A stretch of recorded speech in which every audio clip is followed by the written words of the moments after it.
दिवाळीपूर्वी शेतकऱ्यांना मदत देण्याचा शासनाचा प्रयत्न, पालकमंत्री ॲडव्होकेट माणिकराव कोकाटे यांचे आश्वासन. अतिवृष्टीग्रस्त भागाची पालकमंत्र्यांनी केली पाहणी.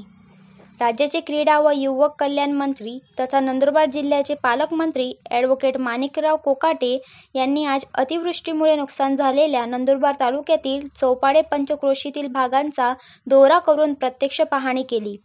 त्यांनी शेतकऱ्यांच्या समस्या जाणून घेतल्या आणि शासनाकडून तातडीने दिवाळीपूर्वी मदत मिळावी यासाठी प्रयत्न सुरू असल्याचे सांगितले.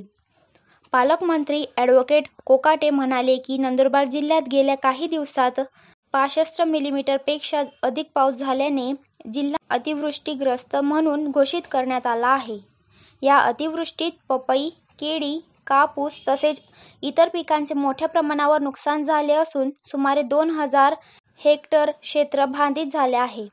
पंचनामे पूर्ण करून अहवाल शासनाकडे पाठविण्याची प्रक्रिया सुरू असून शेतकऱ्यांना दिवाळीपूर्वीच मदत मिळावी यासाठी शासन प्रयत्नशील आहे. या पाहणी दौऱ्यात आमदार राजेश पाडवी, जिल्हा अधीक्षक कृषी अधिकारी सी.के. ठाकरे, राष्ट्रवादी काँग्रेस पार्टीचे जिल्हाध्यक्ष डॉ. अभिजित मोरे, महसूल, कृषी विभागाचे अधिकारी, कर्मचारी यांच्यासह शेतकरी उपस्थित होते. दिवशी जो पाऊस पडला तो पाऊस 65 मिलीमीटरच्या पुढे पडलेल्याची मला माहिती मिळाली आहे. म्हणजे याचा अर्थ अतिवृष्टीमध्ये त्याचा समावेश करण्यात आलेला आहे थोडक्यात. परंतु त्या पावसाच्या बरोबर मोठ्या प्रमाणात हवा असल्यामुळे जी उभी पिकं होते, जी वाढलेली पिकं होती, म्हणजे पपई, केळी या ज्या पिकांना जास्त फटका बसला, कारण त्याची उंची जास्त आहे आणि हवेमुळे ते एकमेकावर कोलमडल्यामुळे त्यांचं नुकसान मोठ्या प्रमाणात झालेलं आहे. आणि कृषी खात्याची आता चर्चा केली. कृषी खात्याने माननीय जिल्हाधिकारी यांनी सगळ्यांनी पंचनामे करण्याचे आदेश दिले आहेत. पंचनामे झालेले पण आहेत.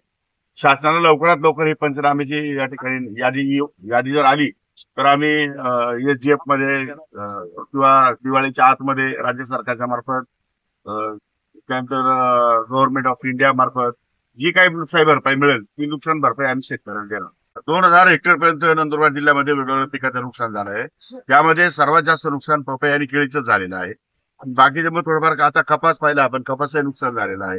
इतर जी छोटी छोटी पिके आहेत त्यांचं नुकसान झालं आहे. पण याच परिसरामध्ये जवळपास 20 किलोमीटर अंतरामध्ये म्हणजे फेरीमध्ये हे नुकसान झालं ते चित्र डोळ्यासमोर दिसतंय.